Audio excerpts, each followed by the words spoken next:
adalah ruangan yang kita jadikan laboratorium Internet of Things. Laboratorium ini ada dua bagian.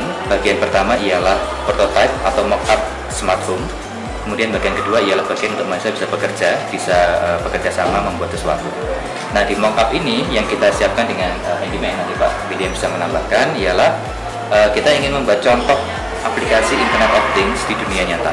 Harapannya dengan melihat penerapan langsung, mahasiswa terinspirasi untuk memahami dan juga mengembangkan produk-produk terkait IoT. Sekarang mereka melihat produknya handyman, tapi ke depan mereka akan melakukan penelitian untuk melanjutkan, untuk memperbaiki apa yang kurang, dan di situ mereka bisa menggunakan lab ini untuk mencoba. Jadi memasang sensor di bagian-bagian tertentu, ini bisa digunakan untuk praktikum dan juga untuk tugas akhir mahasiswa.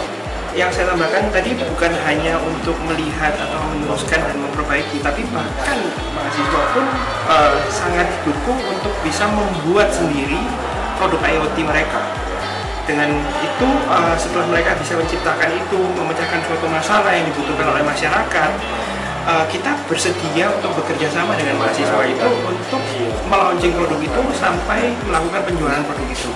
Dan nanti pastinya akan ada kerjasama licensing dan lain-lain.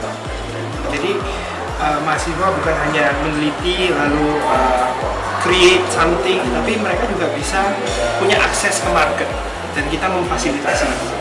Jadi dari sini kita ada fitur untuk menyalakan dan mematikan TV secara otomatis, bukan hanya TV tapi juga penggeraknya. Kemudian kita juga bisa menutup dan membuka tirai secara otomatis, lampu, menyala matikan lampu secara otomatis. Kita bisa mendeteksi kebocoran gas, mendeteksi asap, mendeteksi juga suhu, kemudian banjir. Jadi hal-hal yang terkait security kita juga lakukan pengamanan. Kita juga ada radar di sini. Nah, radar ini salah satu teknologi yang paling baru dari Handyman. Ini bisa mendeteksi keberadaan orang atau okupansi ya, keberadaan ada tidaknya orang di dalam suatu ruangan. Bahkan orang itu pada saat dia tidak bergerak pun kita bisa tahu apakah ada orang itu atau tidak. Itu pakai sensor panas ya? Dia gelombang radio, bukan sensor panas. Sebelumnya kita ada teknologi yang sebelumnya namanya PIR, Passive Infrared. Tapi ada kelemahan. Kelemahannya adalah kalau ada orang yang tidak bergerak, dia misalnya tidur, duduk, kan, dia akan mendeteksi tidak ada orang. Tapi setelah diimprove teknologinya dengan radar ini, meskipun orang itu diam, tidak bergerak, ya kita bisa tetap tahu. Nah, ini gunanya apa? Untuk efisiensi. Misalnya tidak ada orang di dalam suatu ruangan, kita bisa matikan AC-nya secara otomatis, lampunya secara otomatis, kurang lebih seperti itu. Jadi robot di sini namanya Telepresence Robot, dan dia boleh dibilang salah satu bentuk aplikasi Internet of Things. Karena apa? Karena robot ini bisa saya kendalikan dari mana saja, asalkan ada internet.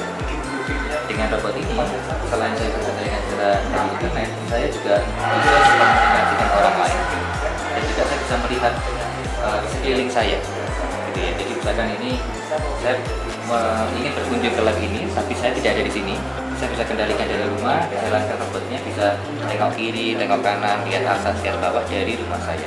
Jadi seperti pengganti saya. Jadi itu menarik robot ini. Jadi sudah dilengkapi beberapa kamera, di sini ada kamera, di bawah ini ada kamera. Nah, kamera ini seperti supaya tidak menabrak, karena ada kalangan di sini nggak kelihatan. Nah, ini kamera. Setidaknya itu robot ini juga akan tidak hanya dikendalikan secara manual, tapi kita sedang melakukan penelitian dan aplikasi penambahan sensor laser di sini. Sehingga robot ini nantinya bisa misalkan dia jalan dari pintu ke dapur secara otomatis. Nah, ini memungkinkan karena ada sensor laser menggunakan teknologi navigasi. Jadi robot ini bisa dikembangkan juga, jadi bukan hanya dibeli untuk dipakai, tapi bisa ada risetnya yang kami lakukan juga di kampus.